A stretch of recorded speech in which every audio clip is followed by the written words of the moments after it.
মিষ্টি খেতে তো আমরা সবাই ভালোবাসি, আর যদি সেই দোকানের মতো স্বাদ সেই মিষ্টি যদি হয় বাড়ির, তাহলে তো কোনো কথাই নেই। আরে দাঁড়াও দাঁড়াও, কোথায় যাচ্ছ? তোমরা কি এখনো ভেবে বসেছো আমি মিষ্টি তৈরি করতে বসেছি? একদমই তা নয়। আজকে আমি সেই সুস্বাদু শুধুমাত্র দুধ দিয়ে ক্ষীর তৈরি করব। তো সবার ফার্স্টে সম্পূর্ণ দুধটাকে আমি ঢেলে নিয়েছি একটা কড়াইয়ের মধ্যে, দেখেই নিয়েছো। এরপর দুধটা আস্তে আস্তে গরম করতে থাকো। দেখবে কিছুক্ষণ পর দুধটা আস্তে আস্তে ফুটে উঠছে। আরে দাঁড়াও দাঁড়াও, তোমরা আবার এখানে গ্যাস অফ করে দিও না। যখনই দেখবে দুধটা এইভাবে ফুলে ফেপে উঠছে, তখনই কিন্তু এইভাবে একটা হাতা দিয়ে নাড়তে থাকবে। কন্টিনিউ এইভাবে নাড়তেই থাকো। নাড়তে নাড়তে হাতটা তো একটু ব্যথা করবেই, তাও কিন্তু নাড়ানো থামানো যাবে না। কিছুক্ষণ পর পর দেখবে আস্তে আস্তে দুধটা কিন্তু একদম কমে আসছে। এইভাবে আঁচটা কমিয়ে বাড়িয়ে আস্তে আস্তে দুধটা টানিয়ে নাও।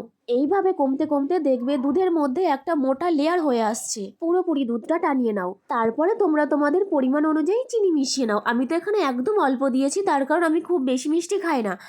আর এই যে চলে আসলো দারুণ সুস্বাদের ক্ষীর। একবার তোমরা অবশ্যই ট্রাই করো কিন্তু। তো চলো আজকের মতো টাটা, দেখা হচ্ছে নেক্সট ভিডিওতে। আর তোমরা যারা আমার চ্যানেলে নতুন তারা প্লিজ সাবস্ক্রাইবটাও করে যাও, আর পাশে যে বেল আইকনটা রয়েছে সেটাতেও ক্লিক করে দিও। আর লাইক কমেন্ট শেয়ার কিন্তু চাই। Bye bye.